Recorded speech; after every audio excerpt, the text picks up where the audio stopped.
Hello friends, ಬನ್ನಿ ಇವತ್ತು ಒಂದು ಸ್ಯಾಲೆಡ್ ಮಾಡೋಣ. ಇದು ಅಮೇರಿಕಾದಲ್ಲಿ ತುಂಬ ನಮ್ಮ ಮನೆಯವರು ತಿಂತಾ ಇದ್ರಂತೆ. ಇದನ್ನು ನಾನು ಪ್ರೆಗ್ನೆಂಟ್ ಇದ್ದಾಗ ನಮ್ಮ ಮನೆಯವರು ನನಗೆ ತುಂಬ ಚೆನ್ನಾಗಿ ಮಾಡಿಕೊಡೋರು. ಇದು ತುಂಬ ನ್ಯೂಟ್ರಿಷಿಯಸ್ ಆಗಿರುತ್ತೆ ಅಂತ. ಫ್ರೆಶ್ ವೆಜಿಟೇಬಲ್ಸ್ ತೊಗೊಂಡಿದ್ದೀನಿ ಇದಕ್ಕೆಲ್ಲ. ನೋಡಿ, ಇದಕ್ಕೊಂದು ಎಲ್ಲ ಫ್ರೆಶ್ ಇದ್ದರೆ ತರಕಾರಿ ತುಂಬ ಚೆನ್ನಾಗಿರುತ್ತೆ. ಹಾಗಾಗಿ fruits and vegetables mix salad ಅಂತಲೇ ಹೇಳ್ಬೋದು. ಮೇನ್ ಇಂಗ್ರೀಡಿಯೆಂಟ್ಸ್ ಬಂದುಬಿಟ್ಟು ಇದರಲ್ಲಿ ಲೆಟಸ್ ತೊಗೊಂಡಿದ್ದೀನಿ. ಇದು ಫ್ರೆಶ್ ಇದ್ದರೆ ತುಂಬ ಚೆನ್ನಾಗಿರುತ್ತೆ ಲೆಟಸ್ ಕೂಡ. ಹಾಗೆ ಒಂದೆರಡು ಸೌತೆಕಾಯಿ ತೊಗೊಂಡಿದ್ದೀನಿ, ಹಾಗೆ ಕ್ಯಾರೆಟು, ಮತ್ತು ನಿಮ್ಗೆ ಇಷ್ಟ ಇದ್ದರೆ ಆಪ್ಷನಬಲ್ ಹಾಕ್ಕೋಬೋದು. ಇದು ಏನಂದರೆ ಮೂಲಂಗಿ ತೊಗೊಂಡಿದ್ದೀನಿ. ಅದ್ರ ಜೊತೆ ಒಂದು ಟೊಮೆಟೊ, ಅಥವಾ ನಿಮಗೆ ಎಷ್ಟು ಒಂದೆರಡು ಟೊಮೆಟೊ ಬೇಕಂದ್ರೂ ಹಾಕ್ಕೋಬೋದು. ಆಮೇಲೆ ಸ್ವಲ್ಪ ಒಂದು ಆನಿಯನ್ ಕೂಡ ತೊಗೊಂಡಿದ್ದೀನಿ. ನೋಡಿ, ಇದೊಂದು ಆನಿಯನ್ ಕೂಡ ತೊಗೊಂಡಿದ್ದೀನಿ. ಇದ್ರ ಜೊತೆಗೆ ಒಂದು ಸ್ವಲ್ಪ ಏನೋ ಸೀಕ್ರೆಟ್ ಇಂಗ್ರೀಡಿಯೆಂಟ್ಸ್ ಇದೆ. ಇದನ್ನು ಕಂಟಿನ್ಯೂ ಮಾಡೋಣ. ಇದನ್ನ ಇವಾಗ ನಾನು ಹೆಚ್ಕೊಳ್ತೀನಿ, ಅಂದರೆ ರಫ್ ಚಾಪ್ ಮಾಡಿಕೊಂಡು ಹಾಕ್ಕೊಳ್ತೀನಿ. ಅದು ಹೇಗೆ ಮಾಡ್ಕೊಳ್ಳೋದಂತ ನಾನು ತೋರಿಸ್ಕೊಡ್ತೀನಿ. ತುಂಬ ರುಚಿಯಾಗಿರುತ್ತೆ, ತುಂಬ ನ್ಯೂಟ್ರಿಷಸ್ ಆಲ್ಸೋ, ಆ್ಯಂಡ್ ನಿಮಗೆ ತುಂಬ ಹೆಲ್ತಿ ಕೂಡ ತುಂಬ ಒಳ್ಳೆಯದು. ಇದು ನಮಗೆ ನೈಟ್ ಹೊತ್ತು ಊಟ ಮಾಡೋಕ್ಕೆ ಇಷ್ಟ ಆಗಿಲ್ಲ ಅಂದರೆ ನಾವು ಇದನ್ನು ಈಸಿಲಿ ಒಂದು 5 ಮಿನಿಟ್ಸಲ್ಲಿ ಮಾಡಿಕೊಂಡು ತಿಂದ್ಬಿಟ್ಟು ಆರಾಮಾಗಿ ಮಲಗ್ಬೋದು. ಅಷ್ಟು ಚೆನ್ನಾಗಿರುತ್ತೆ. ನೋಡಿ, ಇವಾಗ ಇದು ಈ ಥರ ಏನು ಕಡ್ಡಿ ಥರ ಬಂದಿದೆ ಅದನ್ನು ತೆಗೆದುಬಿಟ್ಟು ಇವಾಗ ಬರೀ ಸೊಪ್ಪು ಮಾತ್ರ ಮೊದಲನೇ ಸೊಪ್ಪು ಹೆಚ್ಕೊಳ್ಳೋಣ. ಇದನ್ನು ಅಂದರೆ ಲೆಟಸ್ ಏನಿದೆ, ಫ್ರೆಶ್ ಲೆಟಸ್ಸು, ಅದನ್ನು ಈ ಥರ ಉದ್ದುದ್ದಾಗಿ ಕಟ್ ಮಾಡ್ಕೊಳ್ಳಿ. ಎಲ್ಲ ಒಟ್ಟಿಗೆ ಇಟ್ಕೊಂಡು ಈ ಥರ ರಫ್ ಚಾಪ್ ಮಾಡ್ಕೊಳ್ಳಿ. ಚಿಕ್ಕದಾಗೆ ಏನು ಮಾಡೋದು ಬೇಕಾಗಿಲ್ಲ. ನೋಡಿ, ಈ ಥರ ಉದುರುದ್ರ ಬಂದರೆ ಸಾಕು. ಈ ಥರ ತುಂಬ ಚೆನ್ನಾಗಿದೆ ನೋಡಿ. ಇದಾದರೂ ನೆಕ್ಸ್ಟು ನಾನು ಒಂದು ಕ್ಯಾಪ್ಸಿಕಮ್ ಅನ್ನು ತೊಗೊಂಡಿದ್ದೀನಿ. ಅದ್ರ ಒಳಗಡೆ ಬೀಜ ಎಲ್ಲ ತೆಗೆದಿದ್ದೀನಿ. ಅದನ್ನು ಕೂಡ ಇವಾಗ ಈ ಥರ 2 ಕಟ್ ಮಾಡಿಕೊಂಡು ಅದನ್ನು ಅಷ್ಟೇ ಈ ಥರ ರಫ್ ಚಾಪ್ ಮಾಡ್ಕೊಳ್ಳಿ.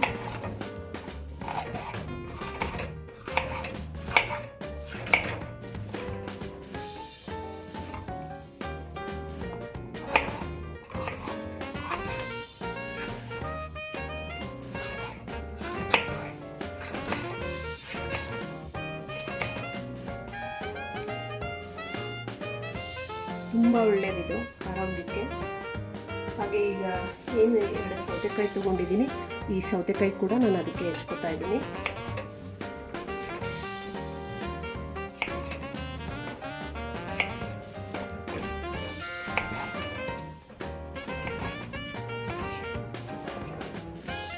ಸ್ಕ್ವೇರ್ ಆಗಿ ಹೆಚ್ಕೊಂಡಿದ್ದೀನಿ.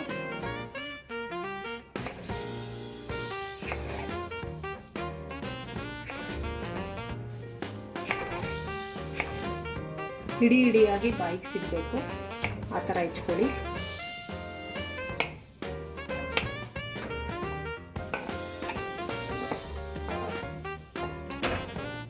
ನಿಮ್ಮ ಸೌತೆಕಾಯಿ ಜಾಸ್ತಿ ಇಷ್ಟ ಆಗಲ್ಲ ಅಂದರೆ 1 ಕೂಡ ಹಾಕ್ಕೋಬೋದು ನೀವು.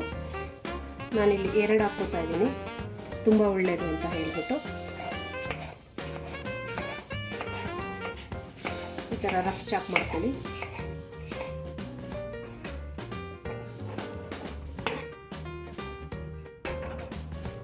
ಅದ್ರ ನೆಕ್ಸ್ಟು ನಾನು 2 ಕ್ಯಾರೆಟ್ ತೊಗೊಂಡಿದ್ದೀನಿ.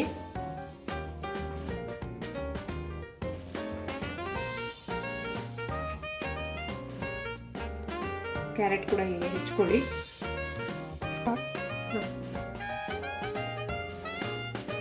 ನೋಡಿ, ಈಗ ಇದು ಕ್ಯಾರೆಟ್ ಕೂಡ ಸ್ಕ್ವೇರಾಗಿ ಹಚ್ಕೊಂಡಿದ್ದೀನಿ. ಅದನ್ನು ಕೂಡ ಈ ಥರ ರಫ್ ಚಾಪ್ ಮಾಡಿರೋದನ್ನು ಇದನ್ನು ಹಾಕ್ಕೊಳ್ಳೋಣ. ನಾನು ನಿಮ್ಗೆ ಏನು ಹೇಳಿದೆ, ಸೀಕ್ರೆಟ್ ಇಂಗ್ರೀಡಿಯೆಂಟ್ಸ್ ಇದೆ ಇದಕ್ಕೆ ಅಂತ ಹೇಳಿ. ಅದೇನಂತಂದರೆ ಆ್ಯಪಲ್ ಮತ್ತು ಸೀಬೆಕಾಯಿ. ಆಮೇಲೆ ಅದ್ರ ಜೊತೆ ಇನ್ನೂ ಒಂದು ಫ್ರೂಟ್ ತೊಗೊಂಡಿದ್ದೀನಿ. ಇದಕ್ಕೆ ಇನ್ನೂ ಏನು ಮೂಲಂಗಿ ತೊಗೊಂಡಿದ್ದೆ, ಒಂದು ಅರ್ಧ ಮೂಲಂಗಿ ಕೂಡ ಹಾಕ್ಕೊತಾ ಇದ್ದೀನಿ ಇದಕ್ಕೆ. ಆಮೇಲೆ ಇನ್ನೊಂದು ಅರ್ಧ ಈರುಳ್ಳಿ ಕೂಡ ಹಾಕ್ಕೊತಾ ಇದ್ದೀನಿ. ಈರುಳ್ಳಿ ಜೊತೆ 1 ಫುಲ್ ಟೊಮೆಟೊ ಹಾಕ್ಕೊತಾ ಇದ್ದೀನಿ. ಟೊಮೆಟೊ ಜೊತೆ ಆ್ಯಪಲ್ ಮತ್ತು ಸೀಬೆಕಾಯಿ ಏನು ಹೆಚ್ಕೊಂಡಿದ್ದೀನಿ, ಅದನ್ನು ನಾನು ಆ್ಯಪಲ್ ಸ್ವಲ್ಪ ಜಾಸ್ತಿ ಹಾಕ್ಕೊಂಡಿದ್ದೀನಿ. ನೀವು ಬೇಕಂದರೆ ನಿಮ್ಮ ಅಳತೆ ನೋಡಿಕೊಂಡು ಹಾಕ್ಕೊಳ್ಳಿ. ಇದಿಷ್ಟು ನಾನು ಆ್ಯಡ್ ಮಾಡ್ಕೊಂಡಾದ್ಮೇಲೆ ನೆಕ್ಸ್ಟು ಲಾಸ್ಟಲ್ಲಿ ಏನಂತ ಅಂದರೆ ಮೂಸಂಬಿ ಇದ್ದರೆ ಮೂಸಂಬಿ, ಇಲ್ಲ ಆರೆಂಜ್ ಇದ್ದರೆ ಆರೆಂಜ್ ಅಥವಾ ಮೂಸಂಬಿ ಎರಡನ್ನೂ ಕೂಡ ನೀವು ಈ ಥರ ಪೀಸ್ ಮಾಡಿಕೊಂಡು ಅದಕ್ಕೆ ಆ್ಯಡ್ ಮಾಡ್ಕೋಬೇಕು. ಇದು ಹುಳಿಗೆ ನಾವು ಇನ್ನು ಲೆಮನ್ ಕೂಡ ಹಾಕ್ಕೊಳ್ಳೋದು ಇದೆ, ಲೆಮನ್ ಹಾಕ್ಕೋಬೋದು. ಅದ್ರ ಜೊತೆ ಇದು ಸ್ವೀಟ್ ಲೆಮನ್ ಕೂಡ ತುಂಬ ಚೆನ್ನಾಗಿರುತ್ತೆ. ಇದನ್ನು ಈ ಥರ ಚಿಕ್ಕದಾಗಿ ಪೀಸ್ ಮಾಡಿಕೊಂಡು ಹಾಕ್ಕೊಳ್ಳಿ. ಈ ಥರ ಆಮೇಲೆ ಅದ್ರ ಜೊತೆ ಸ್ವಲ್ಪ ನಿಮ್ಮ ಹತ್ರ ಲೆಟಸ್ ಇಲ್ಲ ಅಂತಂದರೆ ನೀವು ಏನು ಕ್ಯಾಬೇಜ್ ಕೂಡ ಯೂಸ್ ಮಾಡ್ಕೋಬೋದು. ಈ ಥರ ಬಿಡಿಸ್ಕೊಂಡು ಕ್ಯಾಬೇಜ್ನ ಈ ಥರ ಎಲ್ಲ ಬಿಡಿಸ್ಬಿಟ್ಟು ಸ್ವಲ್ಪ ಉದ್ದುದ್ದಾಗಿ ಹೆಚ್ಕೊಂಡು ಕೂಡ ಹಾಕ್ಕೋಬೋದು. ಈಗ ನಾನು ಹೇಳಿದ್ದೆಲ್ಲ ಹಾಕ್ಕೊಂಡಾದ್ಮೇಲೆ ಇವಾಗ ನೋಡಿ ಇದಕ್ಕೆ ಖಾರಕ್ಕೆ ಏನು ನಮ್ಮ ಪೆಪ್ಪರ್ ಹಾಕ್ಕೊತಾ ಇದ್ದೀನಿ ಅಷ್ಟೇ. ಇದಕ್ಕೆ ಲೈಟಾಗಿ ಪೆಪ್ಪರ್ ಹಾಕ್ಕೊಳ್ಳಿ, ಯಾಕಂದರೆ ಇದು ಅಮೇರಿಕನ್ ಡಿಶ್ ಆಗಿರೋದ್ರಿಂದ ಇದನ್ನು ನೀವು ಸ್ವಲ್ಪ ಲೈಟಾಗಿ ಹಾಕ್ಕೋಬೇಕು, ಜಾಸ್ತಿ ಹಾಕ್ಕೋಬಾರ್ದು. ಅದ್ರ ನೆಕ್ಸ್ಟು ಸ್ವಲ್ಪ ಆರೆಗನ್ ಹಾಕ್ಕೊಳ್ಳಿ, ಸ್ಮೆಲ್ಲಿಗೆ ಅದಕ್ಕೆ ಚೆನ್ನಾಗಿರುತ್ತೆ, ಅದಕ್ಕೋಸ್ಕರ ಆರೆಗನ್ ಹಾಕ್ಕೊಳ್ಳಿ. ಆಮೇಲೆ ಡ್ರೆಸ್ಸಿಂಗಿಗೆ ಅಂದರೆ ಇದಕ್ಕೆ ಆಯಿಲ್ ತುಂಬ ಏನು ಆಯಿಲ್ ಹಾಕ್ಕೊಳ್ತಿದ್ದೀನಿ ಅಂದರೆ ನಿಮ್ಮ ಹತ್ರ olive oil virgin olive oil ಇದ್ದರೆ ಹಾಕ್ಕೋಬೋದು. ಇಲ್ಲ ಅಂತಂದರೆ ನೀವು ನಾನು ಇದಕ್ಕೆ ಸಾಸಿವೆ ಆಯಿಲ್ ಹಾಕ್ಕೋತಾ ಇದ್ದೀನಿ. ಸಾಸಿವೆ ಆಯಿಲ್ ಕೂಡ ನಿಮಗೆ ಒಳ್ಳೆ ಸ್ಮೆಲ್ ಆ್ಯಂಡ್ ಒಂಥರ ಶೈನಿ ಲುಕ್ ಕೊಡುತ್ತೆ. ಅದರ ನೆಕ್ಸ್ಟು ನಾನು ಇದು ಮಸ್ಟರ್ಡ್ದು ಕಸುಂಡಿ ಅಂತ ಕರೀತಾರೆ ಇದನ್ನು ನಾರ್ತಲ್ಲಿ ತುಂಬ ಯೂಸ್ ಮಾಡ್ತಾರೆ. ನೀವು ಇದನ್ನು ಹಾಕ್ಕೋಬೋದು ಇದ್ದರೆ ನಿಮ್ಮ ಹತ್ರ. ಇಲ್ಲ ಅಂತಂದರೆ ನೀವು ಇಷ್ಟ ಆಗಲ್ಲ ಅಂದರೆ ಸ್ವಲ್ಪ ಎಳ್ಳು ಕೂಡ ಬಿಸಿ ಮಾಡಿಬಿಟ್ಟು ಹಾಕ್ಕೋಬೋದು ಇದಕ್ಕೆ. ಅದ್ರ ನೆಕ್ಸ್ಟು ನಾನು ಉಪ್ಪು ಹಾಕ್ಕೋತಾ ಇದ್ದೀನಿ.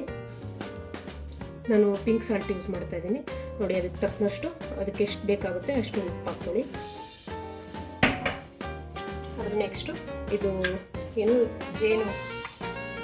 ಹನಿ ತೊಗೊಳ್ಳಿ, ಜೇನುತುಪ್ಪ ನೋಡಿಕೊಂಡು ಈ ಥರ ಮೇಲೆ ಎಲ್ಲ ಹಾಕ್ಕೊಳ್ಳಿ. ಟೇಸ್ಟು ತುಂಬ ಚೆನ್ನಾಗಿ ಬರುತ್ತೆ. ಅದಕ್ಕೋಸ್ಕರ ನೋಡಿ ಇವಾಗ ಅದು ಮಿಕ್ಸ್ ಮಾಡಿದ್ಮೇಲೆ ಹೇಗೆ ಕಾಣುತ್ತೆ ಹೇಳ್ತಾರೆ. ಅದಕ್ಕೆ ಸ್ವಲ್ಪ ನೀವು ಲೆಮನ್ ಕೂಡ ಆ್ಯಡ್ ಮಾಡ್ಕೋಬೋದು. ಈ ಥರ ಸ್ವಲ್ಪ ಸ್ಕ್ವೀಸ್ ಮಾಡ್ಕೊಳ್ಳಿ ಮೇಲೆ, ತುಂಬ ಜಾಸ್ತಿ ಬೇಡ, ಲಿಟ್ಲ್ ಬಿಟ್ಟು ಅಷ್ಟೇ.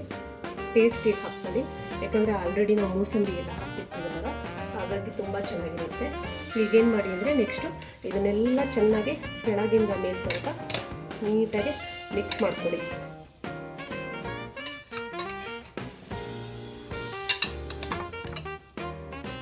ನೋಡಿ ಈ ಥರ ಎಲ್ಲ ನೀಟಾಗಿ ಮಿಕ್ಸ್ ಮಾಡ್ಕೊಳ್ಳಿ. ಎಲ್ಲ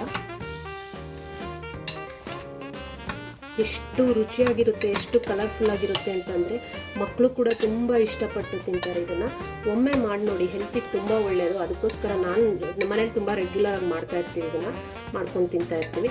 ನಿಮಗೆ ಲೆಟಸ್ ಸಿಕ್ಕಿಲ್ಲ ಅಂದರೆ ನಾನು ಹೇಳ್ದಂಗೆ ಆಪ್ಷನಬಲ್ಲು, ನೀವು ಕೋಸು ಎಲೆ ಕೂಡ ಹಾಕ್ಕೋಬೋದು. ನೋಡಿ ಎಷ್ಟು ಚೆನ್ನಾಗಿ ಬಂದಿದೆ, ಎಷ್ಟು ಕಲರ್ಫುಲ್ಲಾಗಿ ಕೂಡ ಇದೆ, ತುಂಬ ಹೆಲ್ದಿ ಕೂಡ. ಆಮೇಲೆ ನಿಮಗೆ ಇದಕ್ಕೆ ಸ್ವಲ್ಪ ಏನಾದ್ರು ಕ್ರಂಚಿ ಏನಾದರೂ ಬೇಕು ಅಂದರೆ ನೀವು ಪೀನಟ್ ಏನು ಅಂದರೆ ಶೇಂಗಾ ಬೀಜ ಅಂತ ಕರಿತೀವಲ್ಲ, ಅದನ್ನು ಕೂಡ ನೀವು ಹುರಿದ್ಬಿಟ್ಟು ಹಾಕ್ಕೋಬೋದು. ಇದಕ್ಕೆ ಚೆನ್ನಾಗಿ ಹುರಿದ್ಬಿಟ್ಟು ಸ್ವಲ್ಪ ಆ್ಯಡ್ ಮಾಡ್ಕೋಬೋದು.